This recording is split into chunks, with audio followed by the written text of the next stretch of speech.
el nuevo paquete de medidas, porque ya ha habido dos paquetes. El primer paquete fue el 12 de marzo, que fundamentalmente consistía en un aplazamiento de impuestos para pequeñas empresas por un valor total de 14.000 millones de euros, y luego había unos créditos ICO y otros gastos, fondo de contingencia y un refuerzo para las autonomías para que gasten en su sistema de sanidad. Todo eso eran unos 18.000 millones de euros. Bien.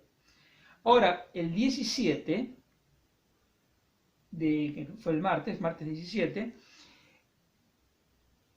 anunciaron otro paquete de manera muy pomposa, diciendo que era la mayor movilización de recursos de la historia. Bueno, ya sabemos que este gobierno se caracteriza por tener asesores fundamentalmente entrenados en el marketing político y en la comunicación.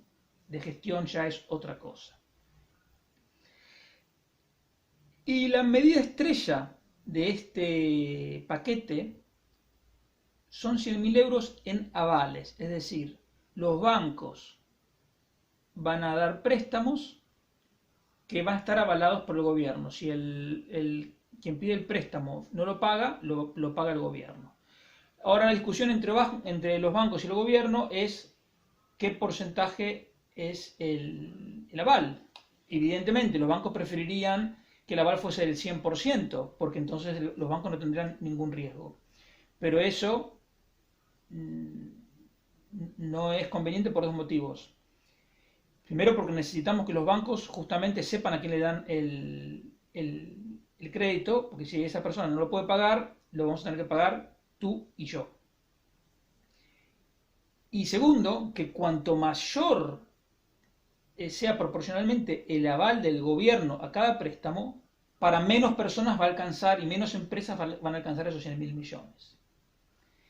Pero bueno, en definitiva, de la mayor movilización de recursos de la historia, que según que decía Pedro Sánchez, que él mencionaba en 200.000 millones, bueno, 100.000 son una garantía, o sea, el gobierno no pone un euro. Y el resto es fundamentalmente el dinero que pretende el gobierno que pongan los bancos en esos créditos. También añadieron algunas cosas más. Ampliaron las líneas del ICO, sobre todo para créditos de liquidez y créditos a empresas en 10.000 millones, otra línea de 2.000 millones, ayudas para empresas para fomentar el teletrabajo, etc. En definitiva, son medidas de gasto. La propia nota de prensa que difundió el gobierno lo dice. Las medidas suponen un gasto de 5.000 millones de euros. La de los dos paquetes, 5.000 millones de euros. Vale. 5.000 millones de gasto frente a los 200.000 que decía Sánchez de la mayor movilización de recursos de la historia. Y entonces uno dice, ¿y por qué un gobierno que le gusta gastar es tan comedido en la realidad? Porque el anuncio son 200.000, pero en la realidad son 5.000 millones de euros de gasto y lo demás son aplazamientos de deudas tributarias. Porque el gobierno ya se gastó el dinero y entonces venía funcionando como que todo iba a ir bien. El déficit del año pasado, en lugar de haber sido el 2%, habrá sido alrededor de 2,4, es decir, un déficit de 30.000 millones. La idea que tenían era este año reducirlo a 23.000 millones, si es que pongamos 25.000, porque este gobierno nunca cumple las metas de déficit. Entonces yo me puse a sacar las cuentas de qué podría pasar con el déficit entre este gasto y muchas otras cosas que tienen impacto en las cuentas públicas que el gobierno no anunció. Tal vez no lo hace para no asustar, pero bueno. Porque tenemos, además de esos 5.000 millones de gasto, tenemos que va a haber un gasto adicional en paro. porque toda la gente, que algunos los van a despedir y muchos otros con un ERTE, es decir, una regulación temporal de empleo, van a poder cobrar una parte. Lo mismo autónomos. Algunos se darán de baja, otros cobrarán esta ayuda, pero en definitiva es un gasto adicional, sea en seguro de desempleo o en esta prestación que también es de desempleo, digamos, derivada de los ERTE, y al mismo tiempo deja de cobrar cotizaciones. ¿Cuánto puede ser eso en dinero? No lo sabemos, depende de lo que supongamos, cuánta gente va a ser despedida, cuánta gente va a sufrir un ERTE. Yo calculé que por entre 1 millón de asalariados y 1 millón de autónomos, que sería más o menos el 10% de toda la gente que trabaja en España, o sea, es un supuesto bastante optimista.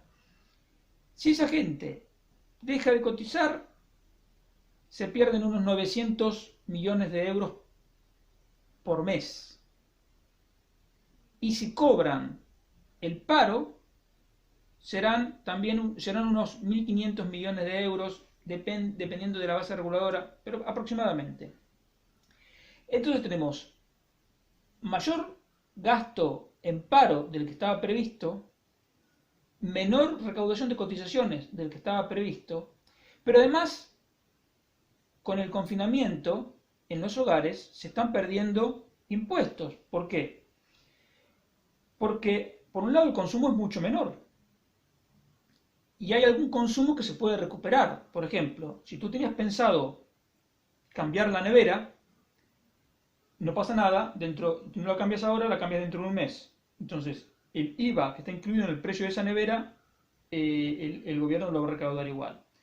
Pero si tú ibas al cine una vez por semana y luego ibas a cenar, ese gasto ya no se recupera, porque dentro de un mes no vas a ir a cenar 3 veces en el mismo día, por las veces que no pudiste ir a cenar durante el confinamiento. Entonces, hay una pérdida de recaudación de IVA que ya no se recupera. De la misma manera que hay una pérdida de recaudación de IRPF por los ingresos que deja de percibir parte de la población que ya no se va a recuperar.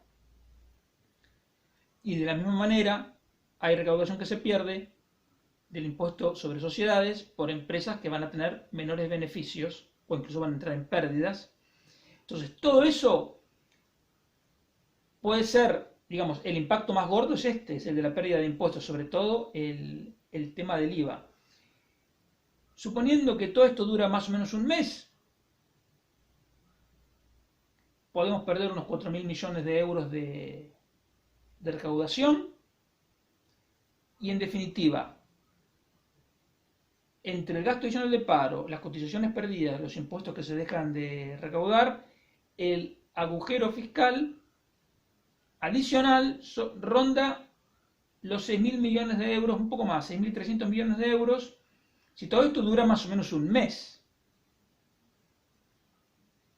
Entonces, si el objetivo de déficit para el 2020 era 23.000 millones, que, insisto, de por sí era muy exigente y difícilmente lo hubiesen alcanzado, pero le sumas estos 6.300 millones que te estoy diciendo, más el gasto que anunció el gobierno, más la pérdida adicional de recaudación producto de que la economía va a crecer menos, tenemos que el déficit puede ser alrededor de, en vez de 23.000, 37.000. Que es un déficit que depende cuánto crezca finalmente el PIB, puede estar prácticamente en 3% del PIB, con lo cual España salvaría por la mínima caer en un procedimiento de déficit excesivo. Entonces, esto en definitiva es lo que te explica por qué Pedro Sánchez está siendo tan comedido. Porque tiene las finanzas públicas al límite. Entonces no puede ir más allá. No puede ir a donde necesitaría la economía porque no lo puede pagar. y no quiere caer en el procedimiento de déficit excesivo porque políticamente sería un coste